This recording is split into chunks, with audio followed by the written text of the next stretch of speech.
My name is Querbeet2004 and I play World of Tanks. So, um, yeah, slightly drunk, but I thought I recorded anyways.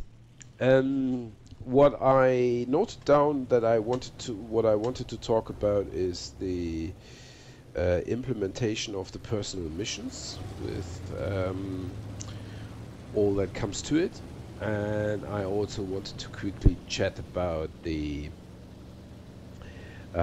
mission of completing the nation kills and overall damage in order to get a free tank. I think it's a WZ 111. I actually not convinced that the WZ11 is worth the pain going through, but I am on the last of, no, sorry, I would need to spend £10 or what is it, $12 or maybe 11.5 euros, or I don't know how much it is. It's £10 because I am not as far with the Japanese as I would like to be, but yeah. So okay, let's quickly talk about the game real quick. Here is in a Jackson, or I still call it Slugger because it used to be the name of this tank, and I really did like the tank. It has a couple of patches ago, I think 2 or 3 patches ago, it has received a debuff, but I still find it very decent to play with. I always was of the opinion that I liked the Jackson more than I did like the Hellcat, because, and that is what it basically comes down to for me with any of the tanks. It's the gun is just superior to the Hellcat's gun in my books, but that might be a personal preference. I don't know, but I get along a hell of a lot of better with this gun than I do with the Hellcat's gun.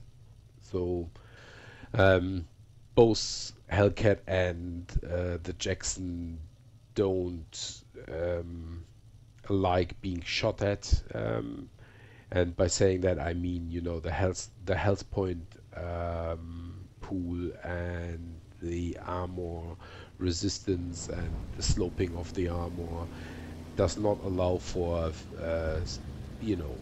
trading shots. So you would need to play a very sneaky and a very defensive style in that thing.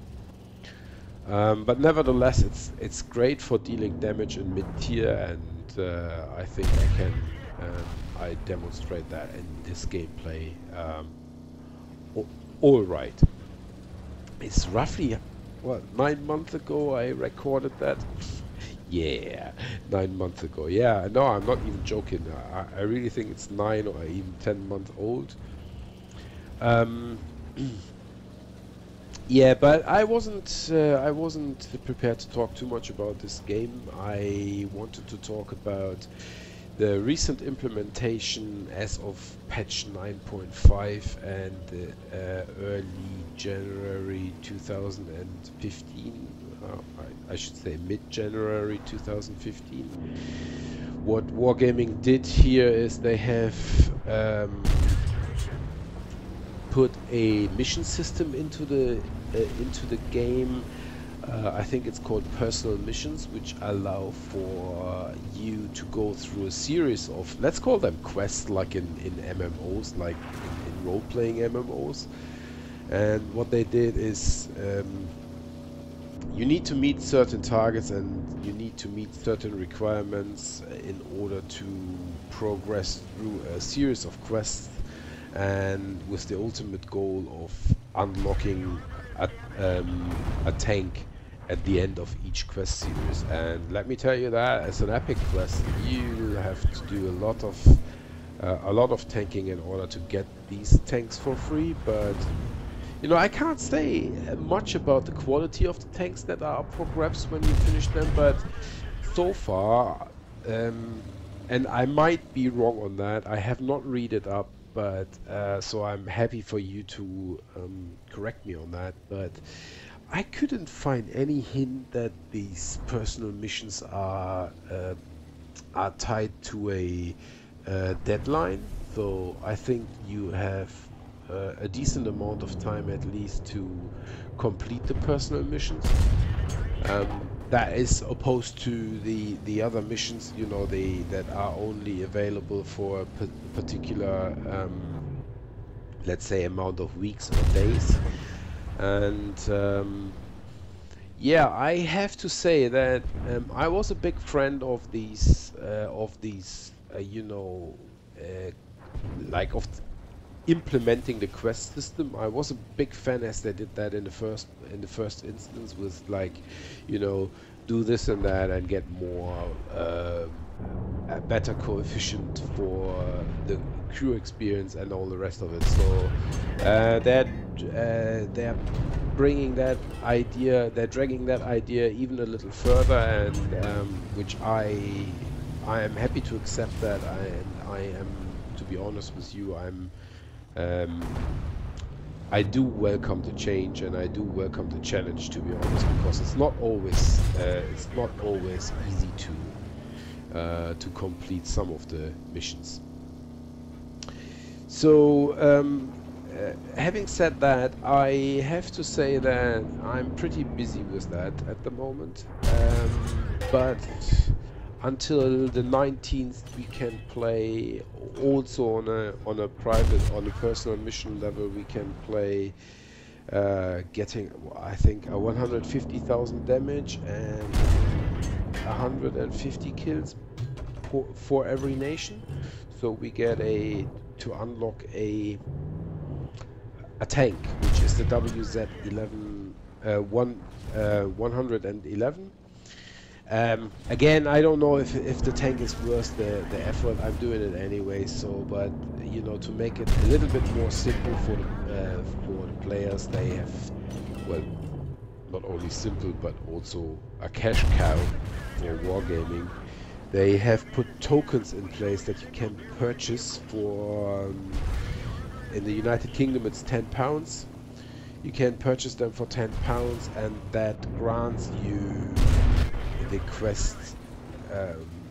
quest achievement for one country. So if you don't have the damage and the kills for, let's say, China or USA or Russia, then you can buy the token and get it, and basically you can buy the tank. But you know, I have gone through 6 of the 7 nations and did all of it, and I am willing to drop a £10 to get the tank. So I'm getting that soon, and maybe I can get 1 or 2 good games with the WZ-111, and then I can report back my opinion on that tank. Another thing is that I have come across is I am in, you know, quote unquote, I'm collecting premium tanks. So, but I, you know, due to the fact I'm not playing in a clan, you know, I missed out on some of the premium tanks, which I feel it's a shame, but yeah, I can't really do anything about it since I'm not in a clan.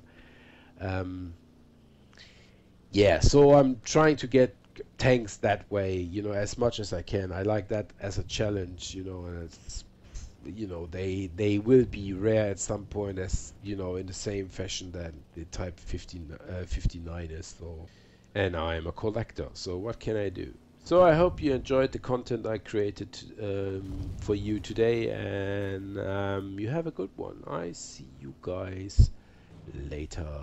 Bye.